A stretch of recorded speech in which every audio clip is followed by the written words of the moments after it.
Bueno, feliz día de nuevo a todos los padres.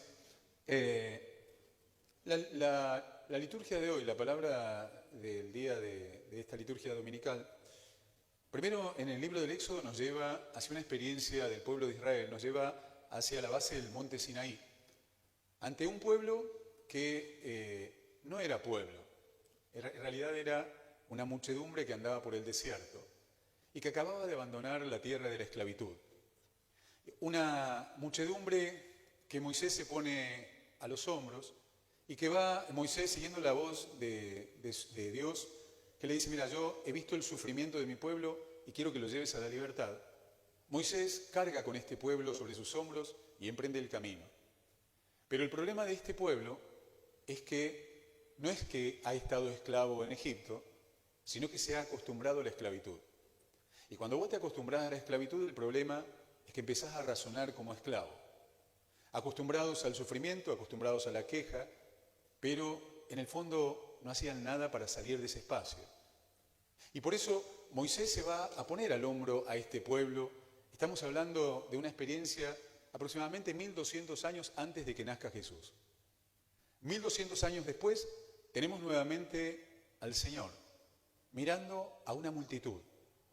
La misma multitud unos años después, agobiados y abatidos.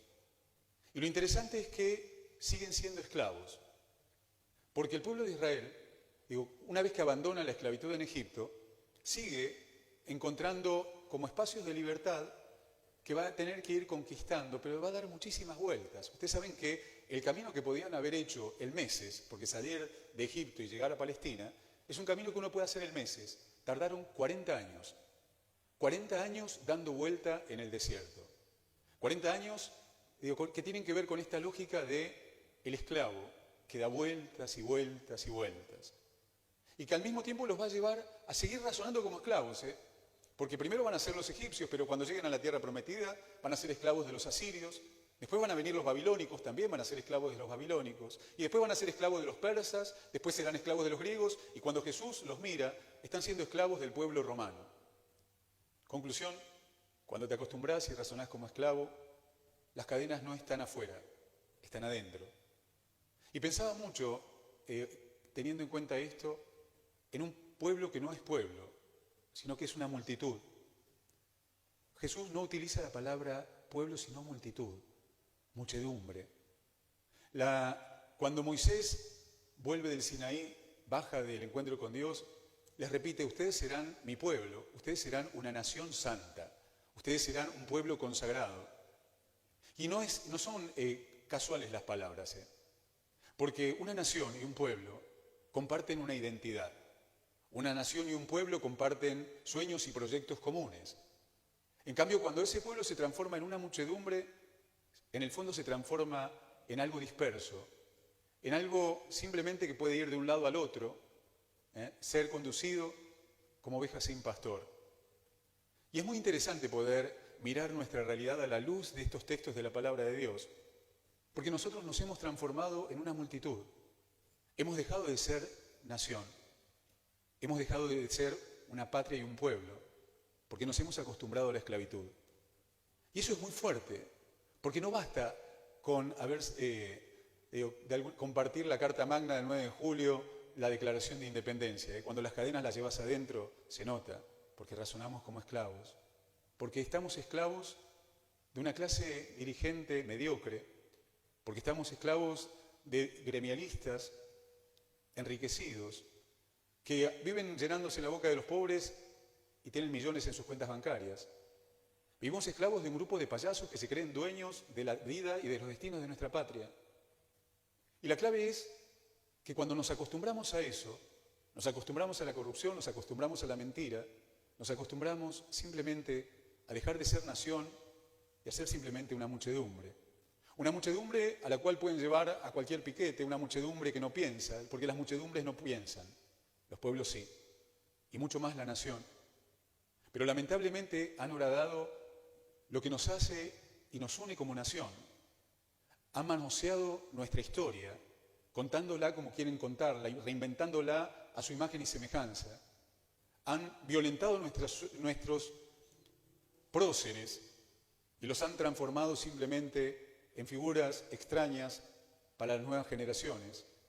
Han violentado nuestro himno nacional, nuestra insignia patria, transformándola simplemente en algo decorativo detrás de un acto político. Han puesto otros acá mismo, cantando el himno de Cuba y enseñándole a nuestros hijos a cantar la marcha a no sé quién. Y nos hemos acostumbrado. Y lo que nos está pasando es fruto justamente de que nos hemos acostumbrado a la corrupción, nos hemos acostumbrado a la mentira, nos hemos acostumbrado a estos payasos que se creen dueños de nuestra patria. ¿Y saben qué? ¿Saben lo interesante de cuando uno deja de ser esclavo y empieza a ser libre? Que es capaz de decir que no. Es capaz de aprender a decir no. Y es importante el poder romper esa lógica de esclavos para poder empezar y recuperar esta noción de pueblo, de ser pueblo de Dios, pueblo escogido. Y la clave es ante quién te inclinás.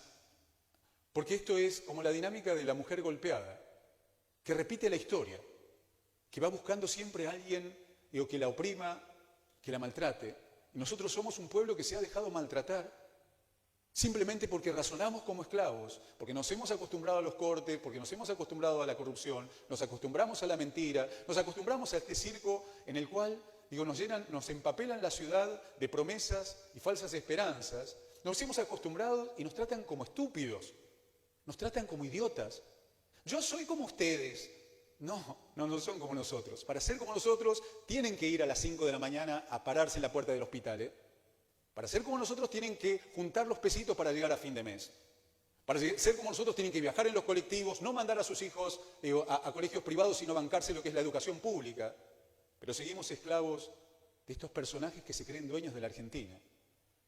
Y de todos estoy hablando, de toda nuestra clase dirigente que, en el fondo, están marcados por la mediocridad. Y están peleándose entre ellos para ver quién ocupa tal o cual puesto.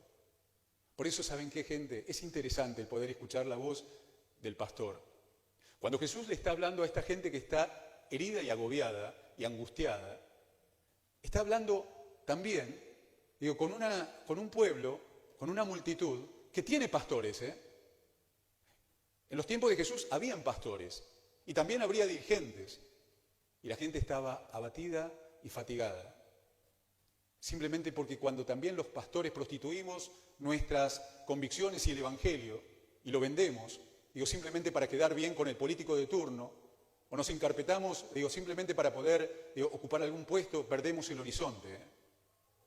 Por eso está bueno el poder escuchar la voz del único ante el quien deberíamos inclinarnos.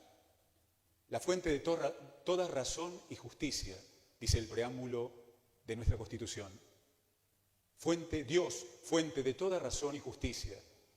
Pero ¿saben cuál es el problema? Que cuando alguien se cree Dios, ocupa su lugar y encuentra un grupo de gente mediocre también que va a aplaudirlos. Y que nos hemos transformado en un grupo de aplaudidores, entretenidos. Y mientras empapelan la ciudad, nosotros tenemos que hacer las recetas en el hospital, en esos papeles pedorros que nos dan, con caras de políticos que lo único que hacen es simplemente ocupar cargos. Por eso está bueno saber qué hacer. ¿Por qué? Porque lo primero que tenemos que hacer es romper la lógica de esclavos. Porque si seguimos así, criaremos a nuestros hijos dentro de esta misma lógica. Y ahí está la buena noticia. Porque hay una buena noticia. La buena noticia es que puedes decir que no. Puedo decir no inclinarme, puedo decidir no aplaudir estupideces. Puedo decir esto es una idiotez. Porque mientras están con los planes menstruales, falta medicación en el hospital. Porque mientras están calculando esto de que ni una menos, el Chaco es el lugar en donde hay mayor cantidad de femicidios. Y el crimen de Cecilia simplemente pone en evidencia algo que venimos escondiendo, que la violencia, se lleva adentro, es una decisión que tomo también, y no va a ser poniendo banquitos en la calle o entreteniendo a nuestros adolescentes hablando con él. Se necesita inclusión, se necesita educación, porque alguien educado, alguien que piensa, es capaz de decir que no.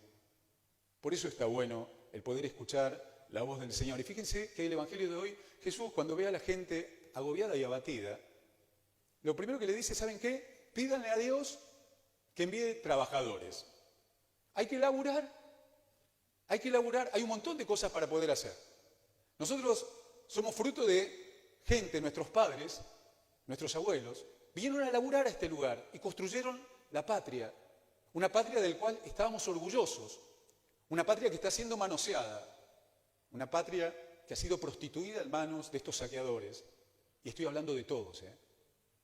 El tema es fundamentalmente darnos cuenta que necesitamos trabajadores,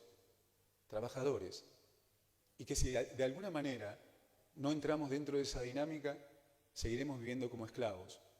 Por eso está bueno el Evangelio de hoy, porque fíjense, dice, pídanle a Dios gente que venga a laburar, trabajadores para la cosecha, porque hay mucho para hacer, pero los trabajadores son pocos. Nos hemos desacostumbrado hasta laburar, de construir, y nuestra patria necesita ser reconstruida. Y si miramos para arriba, lo único que vamos a ver es circo, Pero gracias a Dios, este país tiene gente laburante que todos los días se levanta a hacer lo que tiene que hacer. Si no, estaríamos fundidos.